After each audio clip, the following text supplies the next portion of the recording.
Hello and welcome to episode 8 of the Expo Factor. I'm your host, Lee Ali, and today we're tackling a big one, change. How do you lead it? How do you live it and not get left behind by it? Joining me is transformation strategist and author Daphne S. who brings a fresh outsider perspective to our world of events and exhibitions. Daphne works with global leaders to navigate change with more confidence, clarity, and humanity. We dive into everything from overcoming resistance, shifting outdated mindsets, and building truly adaptable teams. And we also discuss experimentation, retrospectives, and even huddles that can transform not only how we work, but how we grow as people.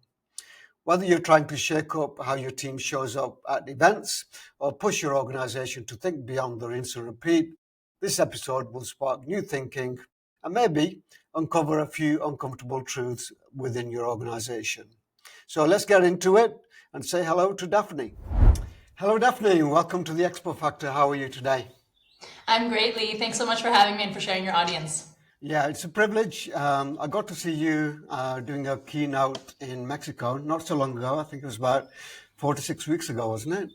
That's right, yeah. Time flies by. Yeah, and I was completely blown away by your keynote because I resonated with so much with what you had to say about change. And I think we had a lot in common with, having to face change in our very early years. So I know you moved from India to France, right? So talk us through your journey and, where you are today. So I was quite fascinated by that. Yeah, so my relationship with change indeed started very early. I think I had an unusually high exposure to change in my, personal life from a young age. I changed schools, cities, countries, people constantly. So indeed, just the summary of that is started in France, then the US, then India, then back to the US, then Canada, and within that, quite a few changes as well, and then eventually Mexico. So with so much exposure to change, I honestly kind of became addicted to it, and it wired me to see it as an opportunity more than a chaotic kind of thing that happens to you. And so over time, I realized that this quirk, this comfort that I had with change was not that common, and that most people actually resist it or freeze. And so that's when I started getting really interested in this topic at a personal, professional, and even organizational level. And I, in my entire career, I've been working with different industries like international development, healthcare, technology, entertainment. And always I found in my innovation work that it came back to how are people dealing with change that determines whether things are going to happen or not. And so I started getting really fascinated, and I started going deeper into that topic. And that's what led me to the work that I do now through Atrevidea, which is basically working on the human side of transformation.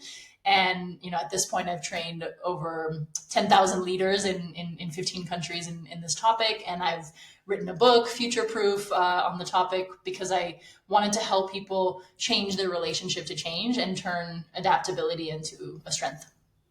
Yeah, that's great. I mean, that's a really fascinating story. And you call yourself a change addict. How does that manifest itself? It manifests itself in that I'm constantly looking out for new experiences. There's another term that I really like that I don't know if you've heard called neophile, and it's someone who loves new. And it could be things. In my case, it's definitely not things, it's experiences. But it's just this idea of, I want to be constantly learning and growing. And I found that the key to that is to expose yourself to new experiences that are just beyond your comfort zone. And so that's where I find my change addiction that comes in. It doesn't mean you change everything all the time just for the sake of it, but kind of always this seeking out what could be a new experience or a change that could lead to some growth. Yeah. So you've actually worked with, like you say, over 10,000 leaders. What are the common themes that have actually come across to you in terms of what actually holds people back when it comes to change?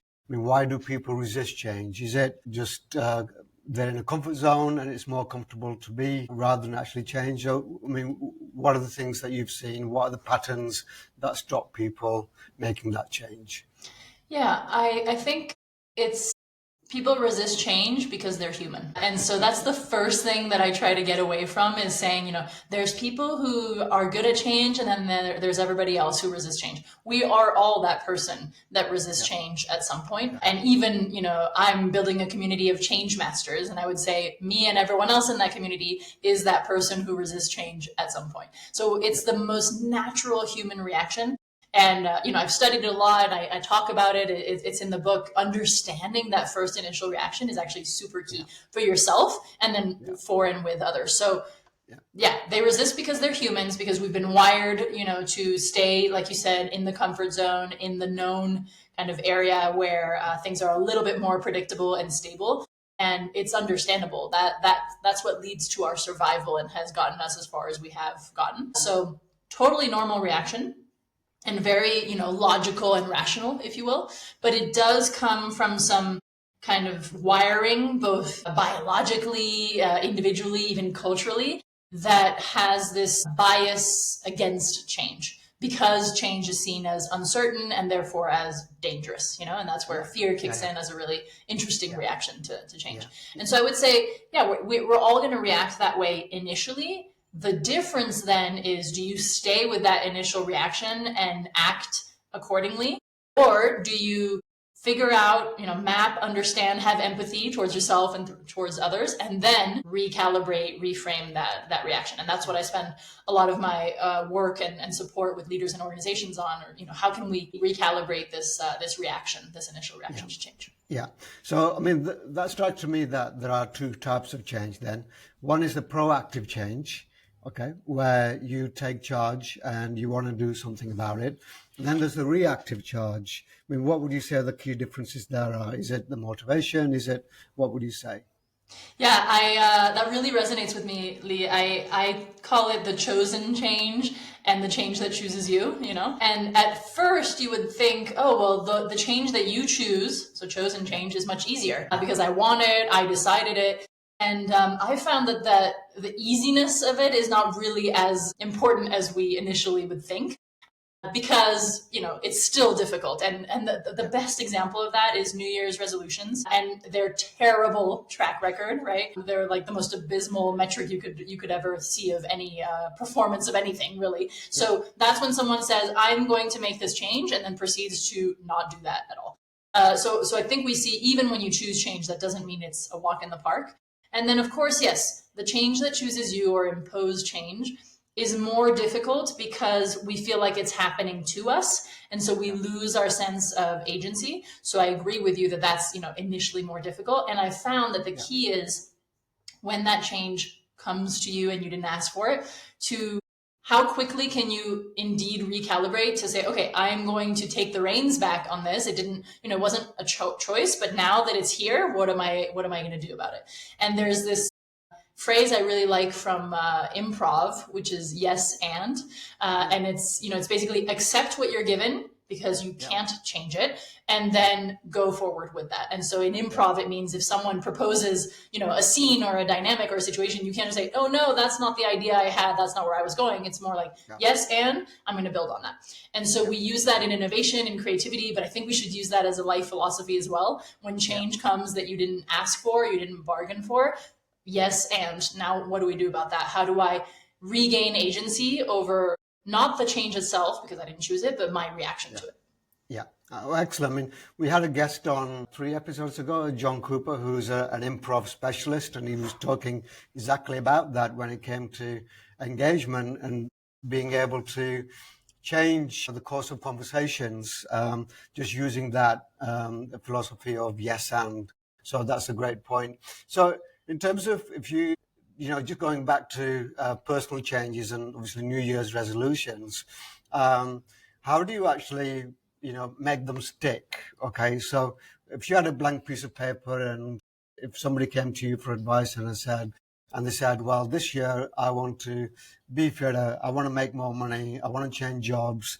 Okay, so where would they actually start? So, for me, I never make New Year's resolutions myself. So what I have are objectives, and I don't make lists or anything like that, because I'm very sort of kind of a spiritual, free flow kind of person. Okay. So I know that when I decide to do something and I write it down and these are the lists, I always feel under more pressure. Whereas if I go with the flow, I don't feel under pressure and I just take it day by day. So where would you actually start somebody on that path?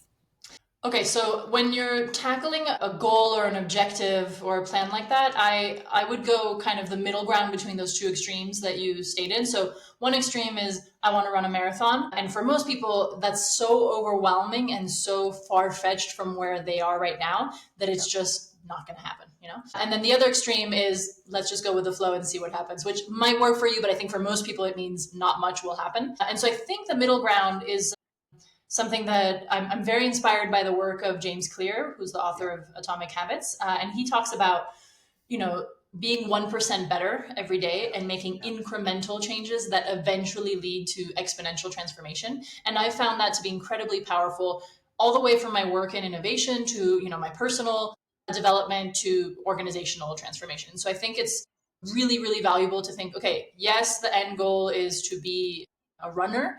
That's what I'm aiming for, my vision. But that means that tomorrow I put my running shoes on, and the day after I go for a walk in my running shoes, and eventually I'm running my first 5K. And so I think if we present change that way to ourselves and to others, it becomes much more approachable and much more viable.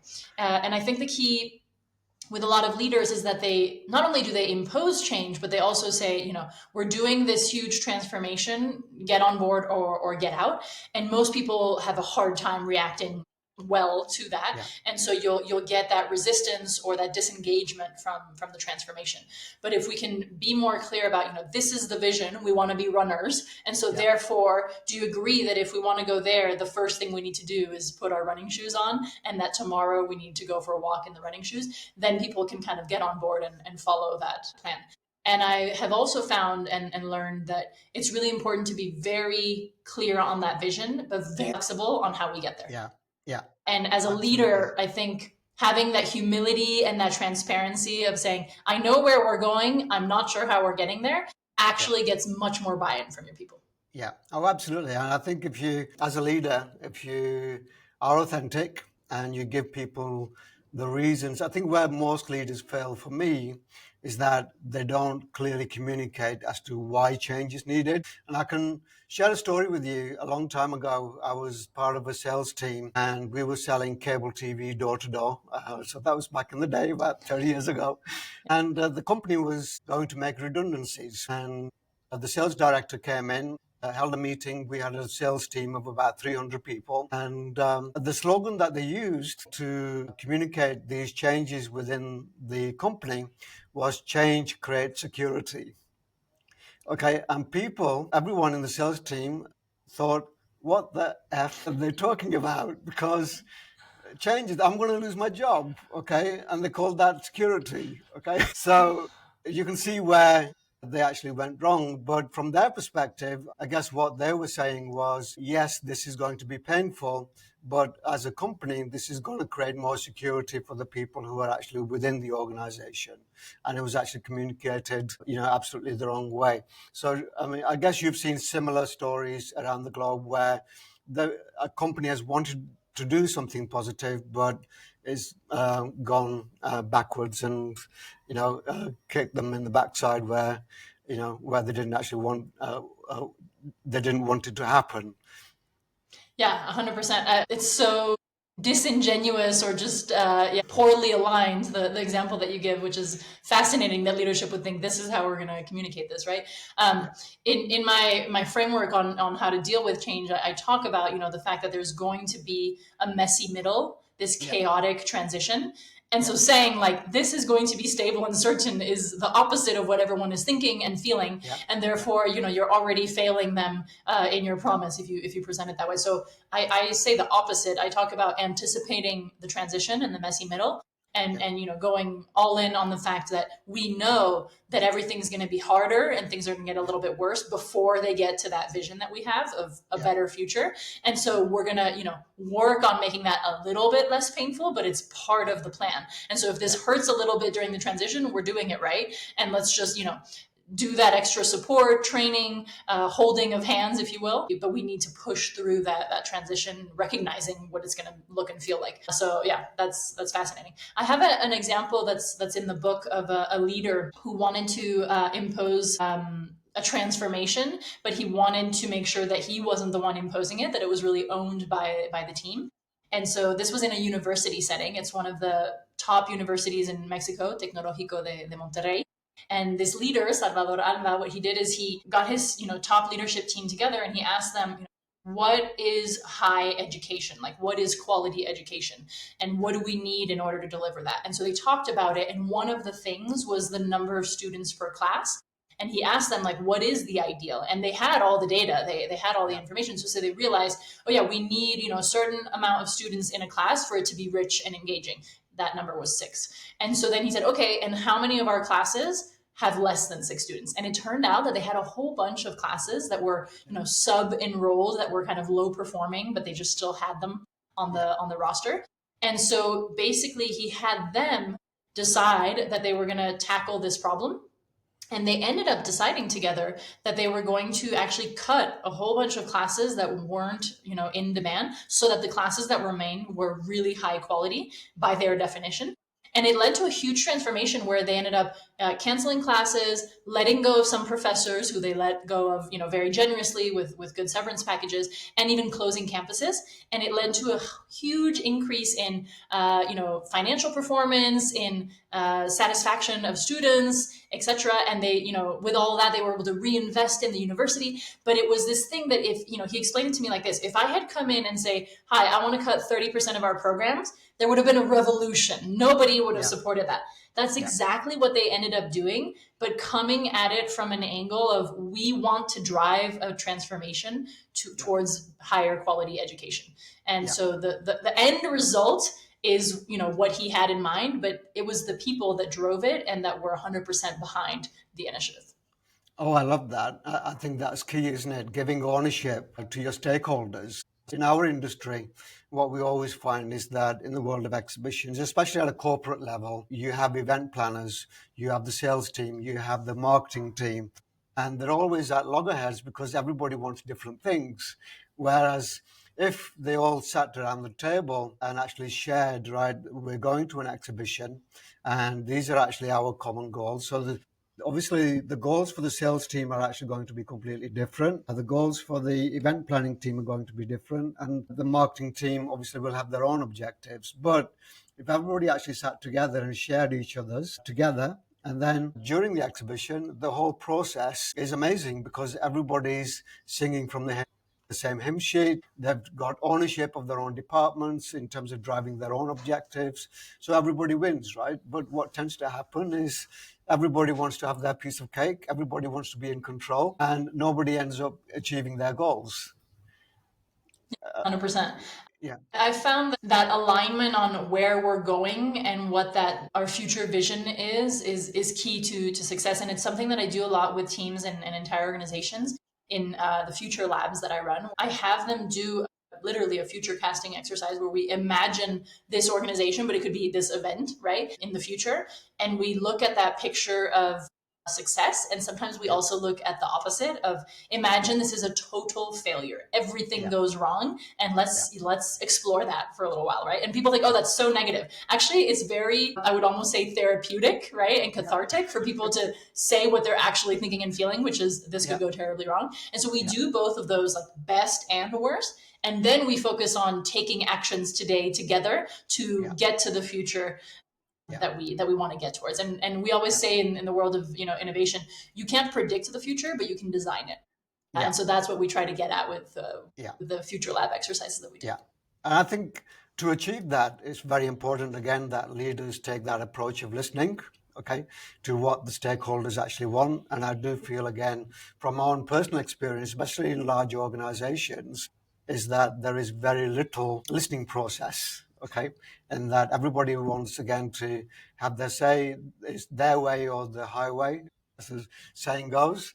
So what advice would you give in terms of what is the best way to create those listening experiences to your teams or other senior leaders within? Do you actually make it a monthly listening exercise, for example, say, right, what's gone right, what's gone wrong, what are the challenges, what are the wins, what are the new ideas. So have you had any experience with organizations taking that kind of approach? Yeah, absolutely. So, first of all, I completely agree with you that the problem with a lot of leadership approaches to change is that it's not human at all. Yeah, And so you have leaders saying, what do I need my people to do? When actually the right question is, what do I need to understand before we yeah, even move forward? And yeah, so that's why I talk so much about, in my framework and in my work, the idea of mapping the reaction to change, yeah, understanding. So that's step one. yeah, It requires a lot yeah, of empathy and touching base with your people. And it could be touching base with your customers as well, of course. yeah, of course, And yes. I found, the more experienced people are, the more they have this expert bias or syndrome, if you will, of, Yeah, I am an expert, therefore I know. And it's actually yeah, very dangerous and it doesn't serve you well. And it's so much more powerful to go back into what we call the beginner's mindset of yeah, maybe there's something here that I still need to learn or understand of my customers, of my, employees, whatever it might be. Because even if I did it at some point, like let's say, like you said, at some point I did do a listening round, 5 years ago, and yeah, I heard from yeah, everyone. People change and things evolve. So what your yeah, customer said was excellent delivery time 5 years ago. Let's say they yeah, said, I don't know, a month. If yeah, you ask them again today, they'd say, I'm not waiting a month. It needs to be a week. Right. And yeah, so we have to yeah, constantly go back, and it's not a one-off event. It's a constant approach to our work, to be touching base and checking in on needs and on requirements and on frustrations from our people. And I say our people yeah, largely because it could be end users or internal users. And so I think one of the tools that's super useful that you hinted at is retrospectives, for sure. yeah, Um, and it goes back to what we were talking about a few minutes ago about that incremental improvement. So if every single time you do something, you do a retrospective and pull out all the learning about the do's and don'ts and what could be done better next time, you become exponentially better very quickly. And yeah, so I think it's sad to see that in some organizations they do something and then they just move on to the next project yeah, without gathering literally the gold mine of learning that's there. yeah, So I would say that's like a baseline. If there's no retrospectives happening in your organization, that's an incredible opportunity. And what I love about them is they're super light. It's yeah, not, a 3-day session. It can be a yeah, 30-minute conversation. And most yeah. people that I know will say, oh, we don't have that time. Make the time, because it's an incredible investment that will get you very tangible results very quickly. Yeah. No, that's great advice. In the previous episode that I've just recorded with Deanna Crows, we were actually talking about change when things are not working on the trade show floor. And one of the best pieces of advice that she gave was that get in a team huddle first thing in the morning, set out the objectives, and then if things are not working, have a team huddle maybe at midday and just get everybody's feedback, and then say what can we try that will actually work and make that immediate change and see how that goes. So always having that flexibility to come back around and say, right, let's see what's gone on. Okay, why is it not working? And then, right, what can we do to actually change? And then drive that change and then come back again and get that feedback again. So Yeah. being able to do that very quickly, I think, is always the sign of a really good leadership as well. 100%. And I've used the huddle format that you Yeah, mentioned, yeah, which I don't know if you guys talked about it in that podcast, but it comes from the sports arena, where literally it's the team huddling together before yeah, the next yeah, play. yeah, I've used it in the healthcare space, in hospital right, settings, right? I yeah, mean, there are no boundaries to where this technique works. And it's incredibly powerful to just get a team of people that are in a high stakes, basically crisis kind of yeah, environment and say, yeah, just 5 minutes, let's huddle and let's see what's going on here. And it has, in the healthcare space, it leads to less mistakes, less patient sickness or even death because of errors, all those kinds of things, just because there's this moment of we touch base, I tell you the patient in room 9 has this going on, etc. So it's incredibly powerful. Or this machine is down, just so that everyone knows. Just that like high intensity communication is ultra efficient in aligning and in realigning, like you said, when something's not quite right.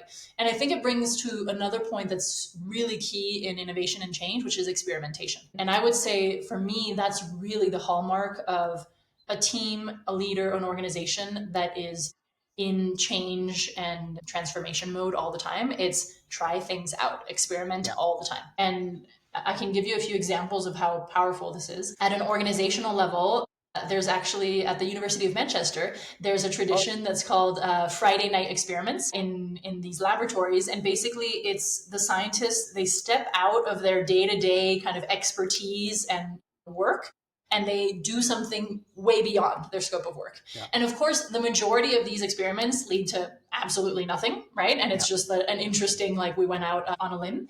But they've actually found over the years that 10% of those explorations have led to huge successes. And when I mean huge successes, one of them led them to global recognition because they discovered graphene, which is a material that's one atom thick but stronger than steel, and it earned them a Nobel Prize in physics, right? Yeah. So that's, I think, an incredible example of like, let's try, let's explore. And in a completely different setting, most people have heard of this, but there's different companies that have different variations of it. The 20% time or the 15% time at Google or at 3M or other companies like that. The number is clearly not the important part, but the point here is let's give space to our people to explore and experiment and invite them to use their time and their effort in going beyond just fighting fires. And, for those companies like 3M and Google, it led to inventions like Gmail and Scotchgard, like things that are emblematic of those companies now. So I think that's really, really important to think as a leader. Am I creating space in every sense of the word for experimentation? And a lot of leaders and organizations are not. Experimentation is chastised as, why are you wasting time? Why are you doing something that's not 100% sure? So in entrepreneurship, we talk about fail fast. I actually don't love that phrase because nobody wants to fail nor do it fast. I think the essence of it, which is maybe a little bit less catchy, but is learn fast, right? Yeah. How quickly can we learn about this idea or this concept or this potential alternative instead of talking about it in circles for months, which is what happens in most organizations, or never exploring it at all because we don't dare. Let's just run an experiment and we'll have information and results and data, within a week or at most a month. That's great advice. And I think that resonates especially, again, within our exhibition industry, because, again, what we tend to find is that a lot of companies do the same things because they've always done the same thing and they're used to it. And whenever we go and challenge an exhibitor, for example, and so we don't need to change, we've always done this show, okay? And again, we always get the reason. I ask the question, why do you exhibit?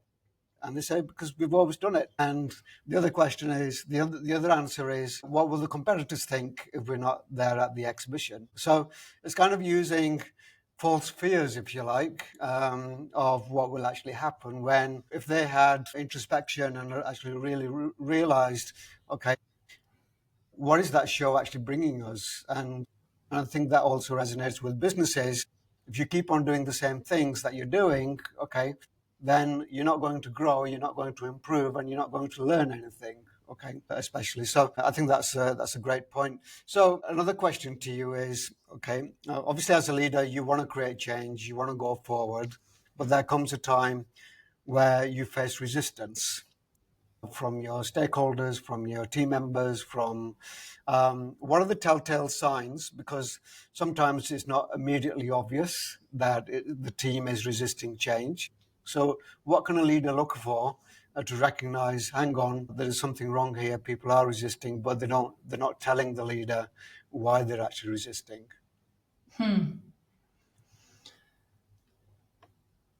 Yeah, I think if you're a leader that's in tune with your people, before you're imposing or proposing or, opening up a change, you should already have taken the temperature. It shouldn't be like, let's see how this goes. I hope they're on board. This should not be a surprise. And I say that as someone who loves to plan surprises. And in my personal life, for example, I love surprises. And so when I started in my innovation work, I used to do the same thing. I would, work on something in my little innovation lab for a really long time. And then I would come to the organization. I would say, ta-da, look what I did. And the response, I'm sure you can imagine, was terrible, right? People were like, why didn't you consult with me? This isn't going in the right direction. You forgot this important element. And so I realized very quickly, nobody wants surprises at work, right? Yeah. And that's not a recipe for success. So now I do surprises in my personal life. I plan surprise birthday parties, and in the work life, I try to give people certainty and clarity and visibility,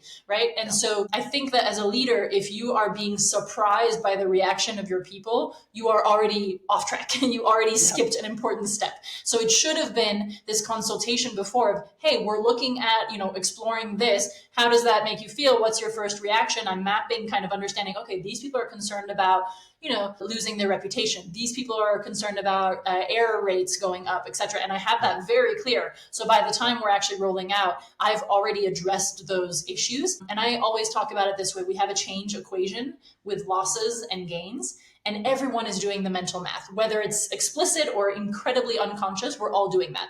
And so as a Yeah. leader, I should be very clear on what losses and gains are there for my people. Whether I agree with them or not is totally irrelevant. The point is, how do they perceive it, right? And once I understand that, then I can help them see or recalibrate. Okay, yeah, I see that loss. I'm going to take care of that for you, because you shouldn't be losing so much time or worried about losing your Yeah. job or whatever it might be.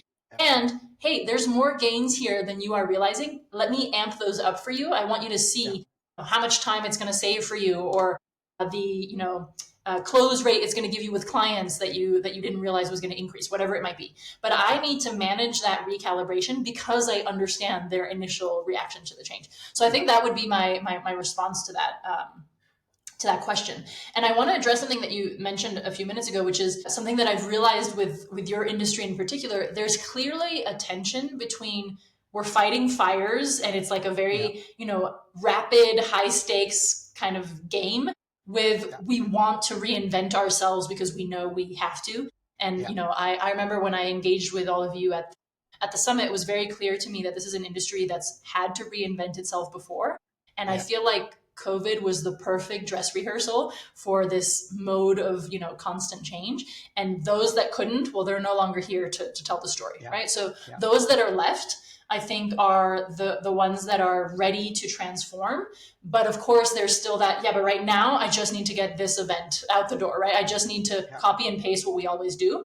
Yeah. And there, I think that a powerful question, which kind of builds on fear, so it's a bit controversial, but is, what will happen if we don't change? And that Yeah. kind of making people realize the status quo, which feels oh so comfortable and oh so, certain, could actually be a very dangerous place to stay, right? Yeah. Especially in an industry that is transforming.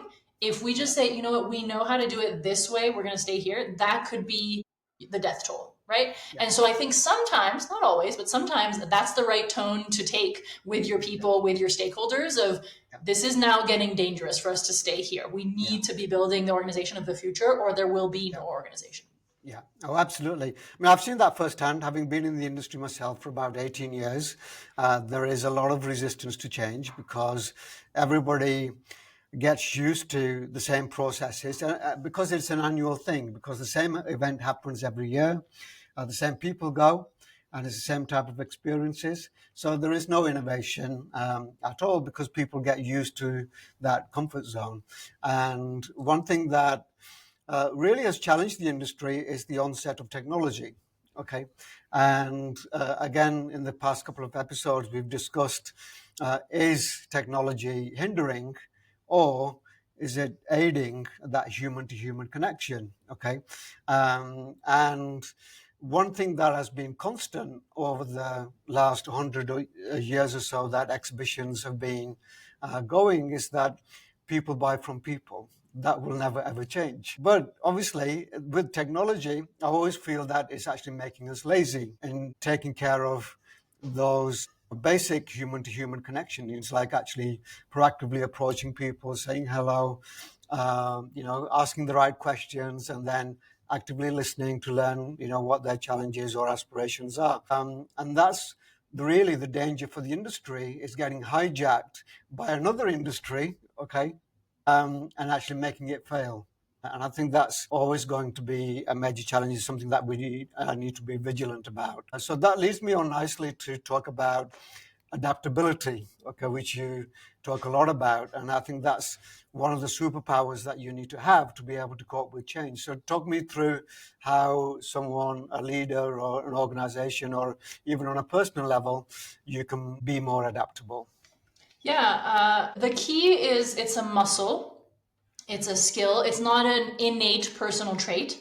And so if we get away from thinking that, that means that then anybody can be adaptable, which I think Yeah, is empowering more than anything else. yeah, And I think that the way to strengthen any muscle is through practice, right? yeah, Through training, if you will. yeah, And so I think the thing with adaptability is most people have very little training on it, very little opportunity to build that muscle. And then all of a sudden, a huge imposed change comes at them, yeah, and they are very weak in their yeah, adaptability. And so I think that the key is thinking, I call it changeability. It's a very yeah, similar concept. It's to use change as a path to a better future and proactively do that. I think yeah, you can activate that in yourself. And so my yeah, advice to both individuals and teams and organizations is practice it, right? Instead of waiting for big changes to hit you and see how you do, which is going to be, I can give you the answer, is you're going to do poorly. Look for small changes in your everyday that you could practice with to build that muscle up, right? There's this concept in psychology that I really like called exposure therapy. yeah, I don't know if you've heard of it, but it's my favorite example of it is for fear of heights. yeah, It can be used for anything, any aversion or any fear. But with fear of heights, for example, the first thing you do is not go bungee jumping, right, or go yeah, skydiving. yeah, That's a terrible first step. And so the real first step would be looking at a picture of a skyscraper and then yeah, going to the first floor balcony, and then yeah, so on and so forth. yeah, And so I think with change, you can do the same thing. And it turns out I was brought up on exposure therapy without realizing it to change. But you can do that for yourself and for your team and your organization. Take little things in the day to day and shake them up and see how we do and build that adaptability. yeah, And so in your personal life, it could be the way that you drive to work. Pretty much everyone drives on the same path every single time in yeah, autopilot, which is fine. It's very efficient and you can like do your grocery list at the same time, but your mind is off basically, right? And so taking a different route wakes it up again and stimulates your brain and kind of gets you seeing things that you had never seen before. There's a really great experiment that was actually done in the London Underground. And actually, it wasn't an experiment, it was the real world that we then learned from. But basically, at some point, there were some strikes and some routes or lines were down. And so people had to change the way that they got to work. And what was fascinating is once everything was back up and running, some people stayed with the change because they had yeah, found a better way, but yeah, only because they were forced to change their yeah, routine that they had yeah, been doing yeah, without thinking for years. And I yeah, think that happens in everything in our lives. And so yeah, I have this exercise that I like to do, which is do a little inventory of your routines, right, in your yeah, personal or in your team. It would be a great exercise to do as a team or even beyond, but just think about which ones are really solid routines that we want to keep yeah, because they're actually yeah, adding a lot of value. And I like to yeah, call those rituals. Then we can elevate them to like conscious rituals. And then think about the things that are totally unconscious autopilots, right? You're just yeah, doing them because we've always done it this way, like you said, yeah, like yeah, that, Monday morning meeting that is no longer valuable for anyone, but it's on the yeah, calendar. So we're just going to yeah, keep doing it. yeah, That's the kind of thing that you can take as a team or as a person and say, I want to shake that up. I want to do something different next week and see how it works. And I can't promise you that the results will always be positive and that you'll always love all the changes because you won't, but you'll always learn. And remember, our yeah, goal is to learn fast. And so you'll always learn and say, hey, that was actually better. That route to work is actually more interesting or more free of traffic or whatever it might be. Or this way of doing the meeting worked exponentially better than the way we used to do it. And so I think that the key, and you'll see how this connects with experimenting as well, is take those routines and consciously, proactively break some of them, make some change happen so that when the big changes that you didn't choose happen, you're more ready. Your yeah. changeability has been activated. Yeah. And I think another thing that you talked about again in the keynote was that we as human beings are naturals at coping with change. I mean, think about it. You're born, I mean, then you have to obviously start walking. Then obviously you have to go to school. You have to cope with that change. Then obviously you do your school, you make friends, and guess what? After 5 years, you have to leave again. And then life. life is constant change, right? So I think if most people realize that they have actually coped with a lot of change in their lives, it would actually make them naturally a lot more resilient and a lot more changeable, if you like. So if you, 100%. yeah, yeah, Yeah, and that's why I like the exposure therapy to change, or that yeah, changeability yeah, practice is yeah, half of what it's doing is building yeah, your confidence in your ability to yeah, change the next yeah, time that yeah, change comes for yeah, you. Yeah. yeah. Fantastic.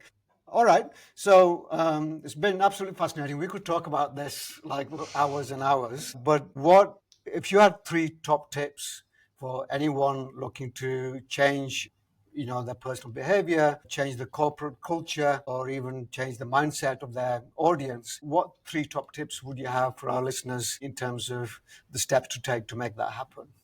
Yeah. So I think the first thing is that changeability practice. So just take some things within your routines and together decide, why don't we try something different here?